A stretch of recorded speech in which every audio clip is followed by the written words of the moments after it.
मतलब जो ये मुड़ नहीं पा रहा था अभी ये पूरा मुड़ पा रहा है। और ये ऐसा नहीं कि मेरे को कुछ एक्स्ट्रा करना पड़ा। हाँ, जो सर बताया वो चीज़ सब पे ध्यान देना पड़ा, जैसे ब्रीदिंग का बताया, कुछ कुछ एक्सरसाइज बताया, उससे मतलब काफ़ी आराम आया है। और चक्कर तो मतलब चक्कर के मतलब जो 100% बोलते हैं ना, तो 95% कम हो गया। 5% का जो एक होता है हल्का जो है, वो शायद से वो दर्द की वजह से है। तो कॉन्फिडेंस लग रहा है पहले से कि हम सही डायरेक्शन में जा रहे हैं आप? कॉन्फिडेंस काफ़ी ज़्यादा लग रहा है, क्योंकि ऐसा लग रहा था कि नौकरी नहीं कर पाएंगे आगे जाकर तो। अच्छा अच्छा, सही बात है। अब चक्कर आने लगेगा, सर झुका करके ये करेंगे तो चक्कर आने लगेगा, तो फिर आगे आदमी करेगा ही। ये तो है। और मेन आपका ये बड़ा था प्रॉब्लम, ये एक बार तो आप बताए थे वो वेट लिफ्टिंग करते हैं। हाँ, वेट लिफ्टिंग में हुआ था, जिसमें हम शोल्डर प्रेस मार रहे थे 20 kg के साथ। हाँ। तो फिर उसमें मतलब बात करते करते हम वो चीज़ किए, रिपीटेशन मारे, तो उसमें सांस हट कर और ऐसा लगा कि कुछ नस जैसा पीठ तक ऐसे कुछ अटक गया था। हालांकि वो ठीक नहीं हुआ था, और वो एक्सीडेंट के बाद से और ज़्यादा ट्रिगर होने के बाद और चक्कर ही आने लग गया। एक्सीडेंट कब हुआ आपका? एक्सीडेंट सर इस महीने के 7 तारीख को, अच्छा, जनवरी के। अच्छा। तो इसका मतलब एक जो आपका इंजरी हुआ था वो बेंच प्रेस जो मार रहे थे उस समय, वो 2-3 साल पहले शोल्डर प्रेस मार रहे थे। शोल्डर प्रेस, जी। हाँ शोल्डर प्रेस, उतना हमको आइडिया नहीं जी, है एक्चुअली जी, जिम का। जी। तो शोल्डर प्रेस कर रहे थे, जी। तो उस समय वो 2-3 साल पहले का बात है ना? नहीं सर, ये तो? दिसंबर एंड में। अच्छा, ये भी 2-3 महीना पहले का ही बात है। जी। अच्छा, तो शोल्डर प्रेस कर रहे थे 2-3 महीना पहले, उस समय से आपका प्रॉब्लम चल रहा था। जी। फिर प्लस एक्सीडेंट भी हो गया, जी। तो इसकी वजह से ये प्रॉब्लम आपका पूरा बढ़ गया, जो चक्कर आना है, गर्दन का दर्द है, सर झुका नहीं पाना है ना, ये सारा चीज़। ठीक है, तो फिर आप पहला सेशन कराए थे, तो पहला सेशन के बाद आपका क्या था, पहला सेशन में कैसा रहा? पहला सेशन के बाद जो मतलब चक्कर आ रहा था वो मतलब 70 to 80% रिड्यूस हो गया था।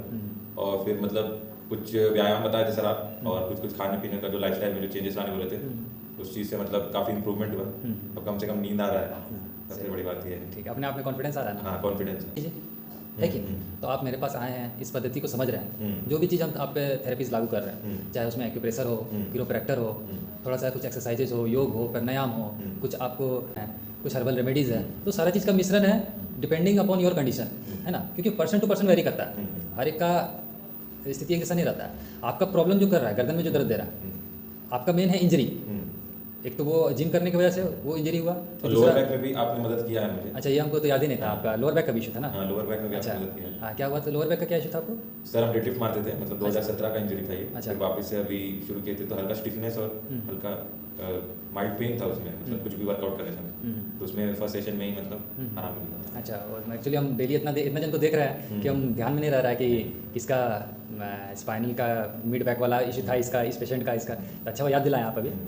लोअर बैक में क्या हो रहा था, झुकने में प्रॉब्लम हो रहा था कि क्या चीज़, बैठने क्या कैसा प्रॉब्लम? मतलब जो लोअर बैक में है कि लग रहा था कि पिंचिंग थोड़ा सा होता है, मतलब अच्छा। मतलब पिनिंग, थोड़ा सा पिन कर रहा है ऐसे कहीं, मतलब पॉइंट टू पॉइंट ऐसे, वैसा था कि मतलब वहीं पे स्टिफनेस और थोड़ा सा वहीं पे दर्द था, तो मतलब कुछ भी हल्का वेट में उसमें थोड़ा सा दिक्कत आ रहा था। अभी आराम है उसमें? हाँ, चलिए, और हाँ हाँ, ठीक है निशांत, जो जो चीज़ बोलते हैं उसको फॉलो करते रहिएगा। जी, ठीक है ना? जी, पूरा 100% आप ओके हो जाइएगा। जी, सर। ठीक है ना? 95% तक का तो हम बोल सकते हैं कि आप यहाँ से ठीक होकर जाइएगा।